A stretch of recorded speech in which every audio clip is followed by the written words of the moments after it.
Ya, pemirsa, Komisi Pemberantasan Korupsi akan menggelar konferensi pers terkait testimoni PLT Sekjen PDIP Hasto Kristianto di DPR kemarin.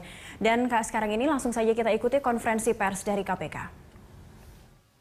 Bagaimanapun juga harus diakui bahwa apa yang sedang terjadi saat ini sangat mempengaruhi terhadap kinerja lembaga.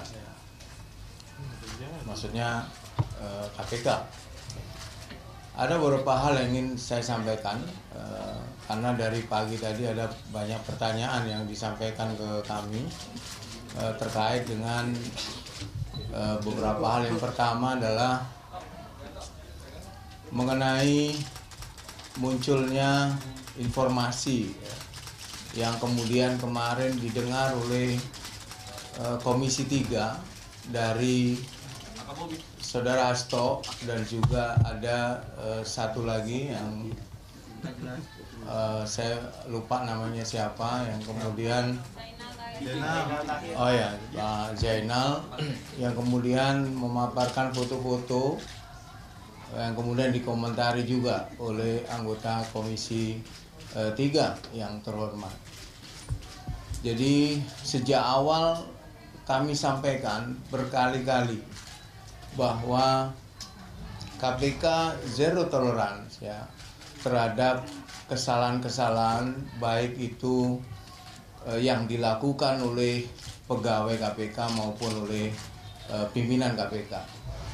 Tetapi tentu tidak bisa kalau hanya sekedar ya pernyataan-pernyataan.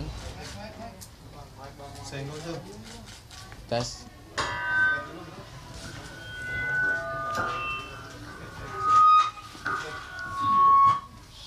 Tes. Ada sabotase. Tes. Ya, jadi kami ulangi, KPK sebagai lembaga sejak awal sampaikan zero tolerance ya terhadap perilaku-perilaku yang menyimpang, baik itu pidana ataukah etika ya, baik yang dilakukan oleh pegawai maupun oleh pimpinan KPK. Tetapi juga publik harus diberi gambaran yang proporsional ya, bahwa tentu tidak bisa semua orang kemudian menyampaikan tuduhan lalu KPK membentuk komite etik untuk menyelesaikan tuduhan-tuduhan yang dialamatkan baik itu pada pegawai maupun kepada pimpinan KPK. Karena itu kehadiran Pak Hasto di Komisi 3 kemarin sebenarnya seharusnya informasi dan data itu disampaikan kepada KPK.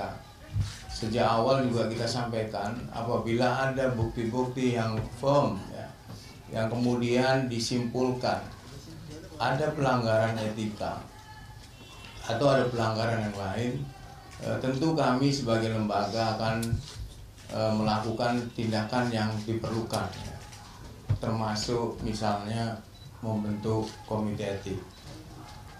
Tapi sampai hari ini kami di KPK belum menerima informasi dan data yang dituduhkan kepada pimpinan KPK, termasuk Pak Abraham Samad ya, yang kemarin disampaikan oleh Pak Hasto di depan Komisi 3. Sangat elok saya kira apabila Pak Hasto sendiri yang menyampaikan itu kepada KPK, sehingga KPK kemudian bisa meneliti, mengevaluasi laporan atau informasi itu apakah mengandung kebenaran ataukah tidak. Nah, jika informasi itu mengandung kebenaran dan firm, tentu ada langkah-langkah yang akan dilakukan oleh KPK sebagai lembaga, yaitu membentuk komite etik. Itu yang pertama. Yang kedua, yang perlu juga saya sampaikan bahwa situasi dan kondisi KPK harus dipahami kalau pimpinan KPK yang akhirnya satu demi satu misalnya menjadi tersangka dan mengacu pada Undang-Undang 30 tahun 2002 bahwa seorang pimpinan KPK yang berstatus tersangka maka dia diberhentikan sementara melalui keputusan Presiden. Nah, jika itu yang terjadi, sekali lagi kami ingin memisahkan ya, persoalan pribadi dengan lembaga.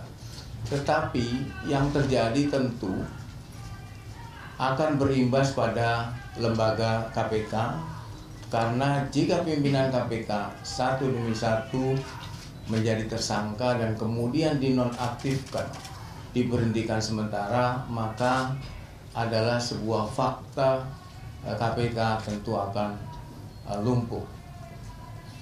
Dan apa yang terjadi jika KPK kemudian tidak bisa melakukan fungsi dan tugasnya? Tentu teman-teman media mengetahui bahwa ada ratusan kasus ya, yang sekarang sedang ditangani oleh KPK, baik itu di tingkat penyelidikan, di tingkat penyidikan maupun di tingkat penuntutan, termasuk juga dalam proses persidangan. Nah, ini harus dipahami oleh publik ya, bahwa adalah kewenangan Polri ya, untuk kemudian menanggapi laporan dari masyarakat, apapun isi laporan itu tentang siapapun, termasuk tentang pimpinan KPK, adalah kewenangan Polri. Dan sebagai lembaga, saya tegaskan, KPK tidaklah punya persoalan dengan Polri secara lembaga.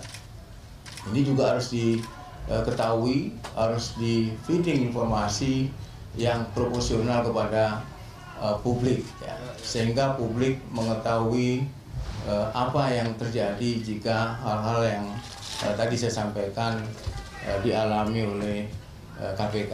Karena itu kami menghimbau, kalau memang bisa menghimbau kepada Bapak Presiden untuk segera ya melakukan apa yang mesti perlu dilakukan untuk mengatasi situasi dan kondisi saat ini yang berawal dari orang per orang di Polri, orang per orang di KPK, yang kemudian berimbas pada lembaga, baik eksistensi KPK maupun eksistensi Polri tentu saja. Karena itu melalui siang ini, melalui teman-teman, kami mengimbau pada Bapak Presiden untuk segera melakukan hal-hal yang perlu. Saya tidak tahu lagi apa yang mesti dilakukan oleh Bapak Presiden ya, karena saya yakin Bapak Presiden punya cara sendiri untuk menyelesaikan persoalan ini. Mungkin itu teman-teman yang ingin saya sampaikan terkait dengan situasi dan kondisi terkini, karena bagaimanapun juga kegiatan di KPK saat ini saya kira ada tenaga dan pikiran yang seharusnya fokus untuk melaksanakan tugas, baik itu pencegahan maupun penindakan, menjadi terganggu. Seberapa besar tentu teman-teman yang nanti bisa menilai ya, seberapa besar dampak yang ditimbulkan oleh situasi dan kondisi saat ini bagi lembaga KPK.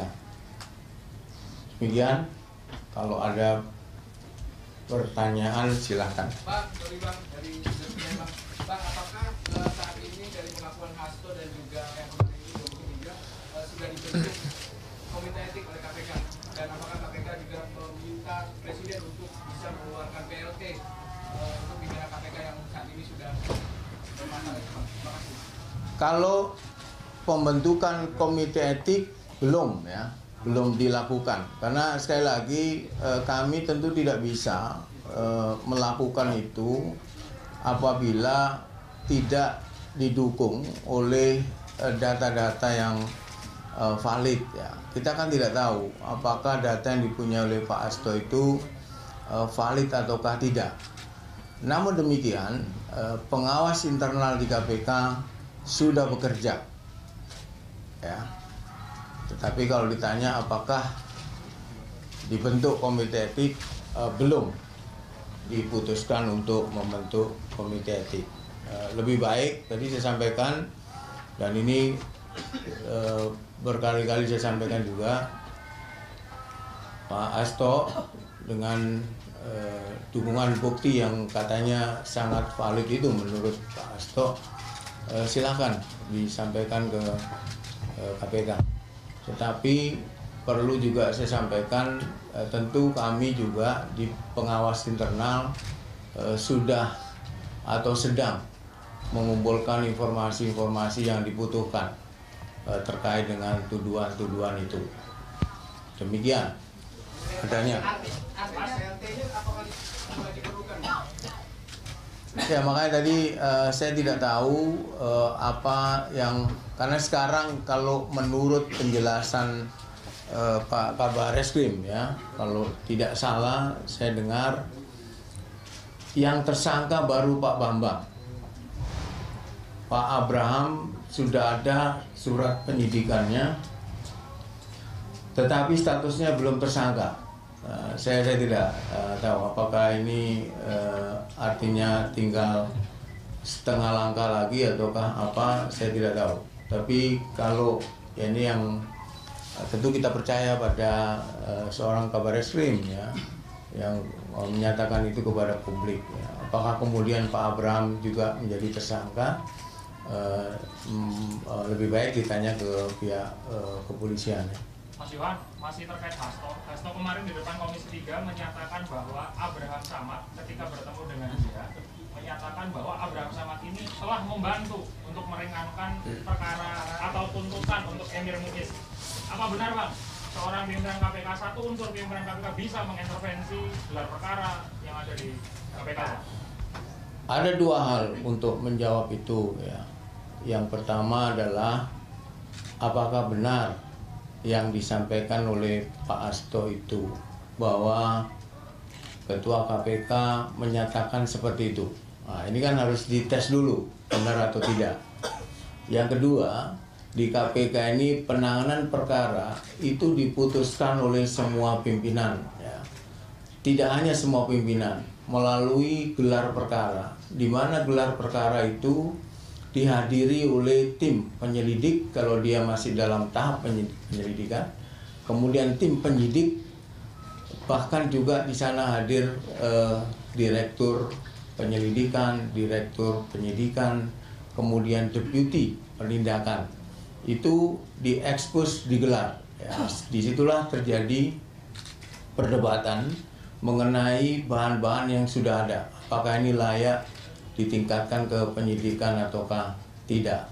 Adalah tidak mungkin kalau satu pimpinan saja yang kemudian bisa mengatur-atur perkara. Saya kira tidak mungkin itu terjadi di KPK sepanjang yang saya tahu, tentu saja. Yohan, Pak, panggilan dari Komisi 3 udah sampai di KPK untuk memanggil Pak Abraham Samad terkait dengan pernyataan Hasto. Sampai hari ini saya belum tahu ya, apakah sudah ada panggilan dari Komisi 3 ataukah belum ya. Tapi kami menghimbau juga kepada Komisi 3 untuk berdiri di tengah-tengah gitu ya. Maksud saya adalah benar-benar mengurai persoalan ini pada proporsinya. Kalau itu memang diperlukan keterangan dari Pak Abraham Samad, tentu adalah hak Pak Abraham Samad juga apakah beliau mau memenuhi ataukah tidak. Tapi sampai hari ini saya belum tahu apakah memang ada surat dari Komisi 3 yang dialamatkan atau panggilan yang dialamatkan untuk Pak Abraham Samad. Ya, silakan. Andi Wijayanto juga telah mengatakan ada 2 opsi yang sudah dipersiapkan Presiden jika semua pimpinan KPK ditetapkan sebagai tersangka. Apakah KPK menganggap ini sebuah ada rekayasa politiknya, Pak? Saya belum tahu opsi yang disampaikan oleh Pak Andi Wijayanto ya. Tapi kalau kita belajar dari kasus terdahulu, memang dulu pernah terjadi ketika ada kekosongan karena 3 pimpinan KPK waktu itu, Pak Antasari, Pak Chandra Hamzah, kemudian Pak Bibit sama Trianto sebagai tersangka di Polri kalau nggak salah waktu itu ya. Dan bahkan ketiganya ditahan waktu itu. Nah, ini kemudian presidennya waktu itu Pak SBY membentuk tim 8 yang kemudian diangkatlah PLT sementara untuk menjalankan roda kepemimpinan di KPK. Nah, apakah cara-cara itu juga akan dilaksanakan kalau pimpinan KPK semuanya menjadi tersangka, ataukah tidak semua terserah kepada Bapak Presiden Joko Widodo, karena Presiden itu adalah kepala pemerintahan dan juga dia kepala negara yang membawai semuanya, sama juga kepala kan di atas negara pula. Bang, bisa dijelasin dikit Bang? Sudah saya jelasin. Mengganggu kinerja KPK, seberapa besar sih Bang gangguan terhadap kinerja KPK dari? Ya paling tidak seperti yang saya rasakan ya sekarang. Biasanya fokusnya sebagai deputi pencegahan ya, program-program yang kita susun ya. Misalnya dengan Mabes Polri, kami intens ya dengan Mabes Polri terkait dengan pencegahan, kajian beberapa misalnya soal minerba, dan banyak uang yang bisa diselamatkan atas kerjasama Polri dan KPK dalam bidang pencegahan.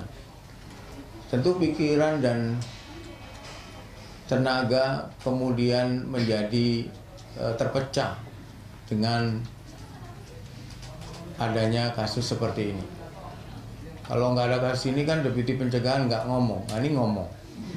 Ya kan? Ini salah satu bahwa ada tugas dan ada pikiran dan tenaga yang seharusnya kita alokasikan sepenuhnya untuk tugas-tugas pemberantasan korupsi, apakah itu pencegahan atau penindakan, menjadi terbagi. Ya. Saya kira bohong kalau saya mengatakan ini tidak mengganggu ya. Pasti mengganggu. Mas, kalau di penindakan sendiri mengganggu juga, Mas, penyidik mikirin juga ini masalah. Kenapa? Mas, penyidik juga mikirin. Jangan kan penyidik, lu juga mikirin juga kan? Itu betul lah. Ada lagi pertanyaan? Bang, tadi kan sampai hari ini berarti belum ada komite etik ya Bang ya? Sampai hari ini belum dibentuk komite etik, tetapi pengawas internal telah melakukan tugasnya, menghimpun informasi-informasi yang diperlukan. Nah, pertanyaannya berarti kalau Pak Hasto tidak segera menyerahkan alat bukti itu berarti komite tidak akan pernah ada ya Bang ya? Sebaiknya Pak Hasto datang ke KPK dan menyerahkan ya bukti-bukti yang katanya itu sangat firm. Mas, betul nggak sih Mas itu orang-orang yang yang mengadukan pimpinan KPK itu punya kasus di KPK yang sedang diselidiki? Saya tidak tahu ya, apakah pelapor itu punya perkara yang ada di KPK ataukah tidak. Mungkin termasuk nanti Hasto katanya ada dugaan dia menerima gratifikasi ketika dia jadi PLT terhadap beberapa calon bupati yang maju dari PDIP, itu gimana nih Mas? Ada pengaduan nggak? Mungkin saya cek dulu ya, apakah ada pengaduan ataukah tidak. Tetapi KPK tetap firm ya. Jadi bukan karena kalaupun ada kemudian KPK mengusut, bukan karena KPK benci sama Hasto, tidak. Kalau misalnya ada laporan ya tentu kita tindak lanjuti. Mungkin ini dipercepat gitu mungkin. Tapi kalau Hasto diusut kemudian dia jadi pelapor komite etik gimana tuh? Iya nggak apa-apa, nggak ada ininya. Biasa saja. Kalau dia mau lapor silakan, kita akan tidak lanjuti. Tapi kasusnya Hasto tetap jalan ya? Kalau ada, jadi kan tidak, KPK itu tidak mengada-ada, ya. Menegakkan hukum itu tidak dengan kebencian. Mas, kenapa harus menunggu Hasto datang ke sini nggak KPK yang... Karena kan KPK tidak bisa melakukan itu dengan hanya teriak dari luar gitu. Nanti semua bisa itu teriak-teriak dari luar gitu ya. Oh itu ini langsung komite etik. Bisa tiap hari ada komite etik. Berat juga di sini kan? Ya maksudnya kan... Ya maksud saya begitu. Tadi kan ini menyerahkan laporan. Kenapa ada KPK atau setidaknya mengundang ini kan udah apa tersebar dokumen dan... Oke, kalau itu usulan Anda, saya mengundang ya Saudara Hasto untuk datang ke KPK untuk memberikan bukti-bukti yang katanya sangat firm itu. Nah, ini kan kemarin sudah saya sampaikan sebenarnya. Sekarang diulang lagi. Kalau tidak terbukti bisa laporin balik gimana? Nah, ini Pak Abraham kan sebagai pribadi, sebagai warga negara juga punya hak ya untuk melakukan proses hukum juga kepada orang-orang yang menuduh. Kemarin kan dia udah konfres juga kan oleh teman-teman juga udah diliput ya. Soal foto sama dia kan dibantah kemarin. Nah itu sepenuhnya diserahkan ke Pak Abraham ya. Apakah akan melaporkan ke pihak yang berwenang atau tidak? Tapi Pak Abraham sendiri udah ngomong bakal Ya kemarin harusnya ditanya, kemarin harusnya. Kalau saya jadi wartawan saya tanya. Kalau KPK sebagai instansi Kenapa? udah ada rencana itu. Sudah ada apa? Udah ada rencana itu. Enggak kan ketika tidak terbukti kan biro hukumnya bisa jalan ke biro hukum KPK. Enggak, ini nggak bisa diambil alih lembaga, ini kan pribadi. Kecuali dia menghina lembaga ya. Kan lembaga nggak dihina sama dia. Mas, update BG dong Mas. Ini saksi-saksi sudah 3 kali pemanggilan loh Mas. Maksudnya tidak ada jemput paksa atau bagaimana tindakan lanjut dari KPK? Terkait dengan pemanggilan sudah dirapatkan dan kami masih akan berkoordinasi dengan pihak Mabes Polri ya. Karena sekali lagi kami yakin bahwa antara Polri sebagai lembaga dengan KPK sebagai lembaga hubungannya baik-baik saja. Karena itu saya dengar kita masih akan berkoordinasi dengan pihak Mabes Polri terkait dengan panggilan-panggilan yang dilayangkan ya, saksi-saksi terkait kasusnya Pak BG. Pak, terhadap surat permintaan bantuan kepada Kapolri dan juga Presiden sudah direspon. Kenapa? Kan ada surat dari KPK kepada Wakapolri. Suratnya itu kepada Pak Wakapolri kalau nggak salah. Terusannya kan Presiden minta bantuan untuk bisa melahirkan, sudah ada respon. Tidak ada yang ke Presiden kalau nggak salah. Oh tembusan. Kalau tembusan mungkin saya cek dulu. Ya Presiden itu Mas, itu panggilan peradilan dulu bagaimana? Kenapa? Pihak dari Polri itu menunggu pra peradilan dulu baru mereka mau datang ke KPK untuk memberikan keterangan. Ya nanti itu bisa dikoordinasikan dengan pimpinan KPK ya. Ini tentu antar pimpinan ya. Tapi yang pasti tadi bahwa kita akan koordinasi kembali dengan pihak Mabes Polri terkait dengan pemanggilan-pemanggilan. Mas, KPK tuh mendeadline Presiden nggak sih sampai kapan Presiden bisa menyelesaikan kasus ini agar KPK bisa bekerja seperti sedia kala? Ya saya kira kita tidak pada kapasitas untuk memberi deadline ya, tapi perlu saya sampaikan semakin lama tidak ada keputusan yang signifikan dari Presiden, maka kondisinya akan semakin tidak kondusif dan semakin tidak jelas. Mas, ada kabar kalau pegawai KPK akan menonaktifkan dirinya sendiri, Mas, kalau Presiden ternyata tidak bisa memberikan kejelasan terhadap situasi ini? Memang ada opsi dari sebagian pegawai KPK ketika kalau memang pimpinan, kalau pilihannya adalah lembaga ini sudah tidak bisa lagi beroperasi gitu ya, karena pimpinan KPK-nya menjadi tersangka dan dinonaktifkan semuanya, maka pilihannya adalah mengembalikan mandat ini kepada Bapak Presiden sebagian pegawai, karena saya nggak bisa mengatasnamakan, dan tidak ada 1-2. Ya makanya saya ngomong sebagian, nanti saya ngomong semua. Kalau saya bisa tahu sebagian tuh ada yang begitu. Ya saya termasuk yang akan melakukan itu. Saya kembali menjadi wartawan saja nanti.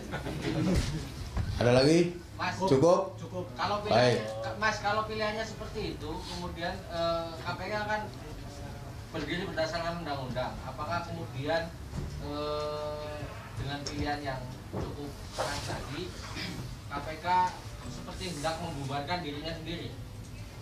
Enggak, itu pada titik ketiga KPK tidak bisa melakukan apa-apa. Sekarang apa gunanya kalau kita tidak bisa melakukan apa-apa? Sementara kalau Bapak Presiden yang kita hormati bersama itu tidak melakukan apa-apa yang signifikan juga. Sekarang gunanya apa? Ada di KPK gitu. Orang KPK nggak bisa jalan. Tapi pilihan itu kan ketika pada kondisi yang sangat ekstrim tadi, Saudara Billy. Sebelum kondisi ekstrim itu, kita akan melakukan perlawanan-perlawanan yang diperlukan. Allahu Akbar. Semangat dong, Loh ini semangat. Mas, perlawanan yang diperlukan. Jangan underestimate ya terhadap kemampuan kami di KPK. Mas, perlawanan yang diperlukan itu termasuk segera menaikkan kasus BLPI ke penyidikan? Nah, itu biar urusan kami saja. Jangan urusan banyak orang. Mas, untuk pemanggilan BG sendiri tadi gimana, Mas? BG sampai udah pemanggilan pertama tidak datang. Untuk pemanggilan kedua. Iya, makanya prosedur tetap kita jalankan. Ya, kalau panggilan pertama kemarin kan ada dari Mabes Polri datang. Waktu yang panggilan pertama. Kalau kali ini ada pemberitahuan, kita akan panggil yang kedua. Tapi kita tetap berkoordinasi dengan pihak Mabes Polri. Kapan tuh, Mas? Saya belum tahu. Mas, tim 9 jadi nggak kesini? Tim 9 kemarin kesini. Hari apa itu? Hari Selasa. Selasa kesini dan sudah menyerap ya apa yang sebenarnya terjadi di dalam KPK. Gitu. Mas, benar nggak ada pendidikan kabar tim Budi Waseso, Mas? Kenapa? Ada pendidikan kabar tim Budi Waseso? Tidak benar. Jangan mengalir keruh. Anda mencoba-coba untuk mengadu domba antara KPK dengan Polri. Oh ya, Kami tidak setuju. Bang, perkembangan kasus utara ini Bang gimana Bang? Oke, saya kira cukup. belum bang, belum. Ya apa? Itu Yasona Lauli gimana kabarnya itu? Yasona Lauli ngapain? Bukan, katanya kasusnya juga diadukan Yasona Lauli. Sewaktu dia menjadi anggota DPR, ada dugaan gratifikasi juga. Saya belum tahu. Nanti kalau udah tahu akan saya sampaikan. Atau mau cek dulu di rumah, Mas? Atau dicek Dengan dulu di rumah. bahasa yang terang. Tentu fokus kita bisa berbeda ya dengan kondisi-kondisi seperti ini. Saya kira yang paham tentu paham maksud saya. Yang tidak paham ya itu fokus bisa berbeda. Apakah itu penanganan perkara, apakah itu pencegahan, yang kebetulan saya bidangi pencegahan. Saya kira cukup. Belum juga. Kompolnas ini kan mengajukan 4 nama lain untuk pengganti. Saya tidak mau komentar hal-hal yang di luar kewenangan KPK. Silakan saja yang punya kewenangan. Saya nggak mau komentar yang di luar ada kaitannya dengan KPK. Pak, itu di dalam Pak, maksudnya dari nama-nama itu ada tanda merah atau kuning dari KPK atau enggak ya? Kenapa?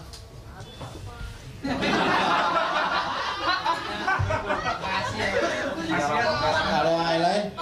Saya kira cukup ya. Pak Jo. Mas, soal kasus dong. Ini ada yang ngomong cukup, ada yang sudah nggak betah.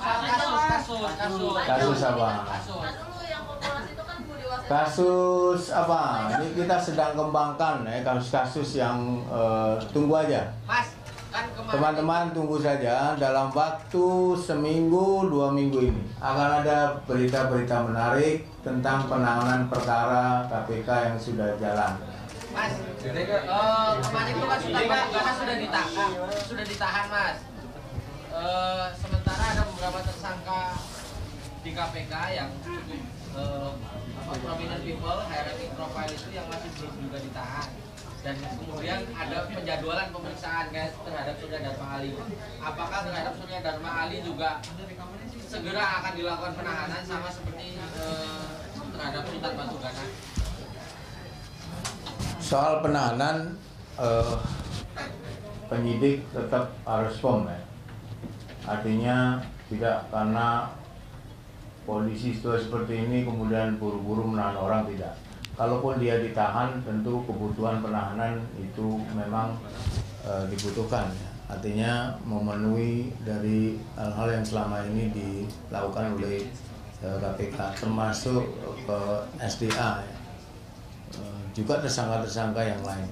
Jadi kalau diperlukan penahanan ditahan, kalau tidak ya itu tidak. Dan terhadap perkara-perkara yang kemudian dijanjikan penyelesaiannya dalam waktu Ya itu tadi yang maksud saya, fokus kita akan berkembang ke sana. Nanti akan ada pengembangan yang dilakukan oleh penyidik KPK terkait dengan penanganan perkara. termasuk penyelidikan BLBI Mas yang katanya kan sudah akan dinaikkan ke penyidikan tapi sampai sekarang belum dinaikkan karena ada kisruh yang begini. Saya kemarin cek ke, maksudnya kemarin lagi ya, bukan kemarin. Kalau kemarin kan saya sakit, jadi kan minggu lalu lah, paling enak minggu lalu aja. Setuju gak? Oke, setuju Pak. Ya, saya tanya belum ada. Kenapa itu Mas? Iya belum ada. Kan KPK tidak bisa menjadikan seseorang ini tersangka bukan karena dukungan bukti-bukti yang kuat. Jadi sampai hari ini belum ada. Mas, Soal SKL itu belum ada. Mas,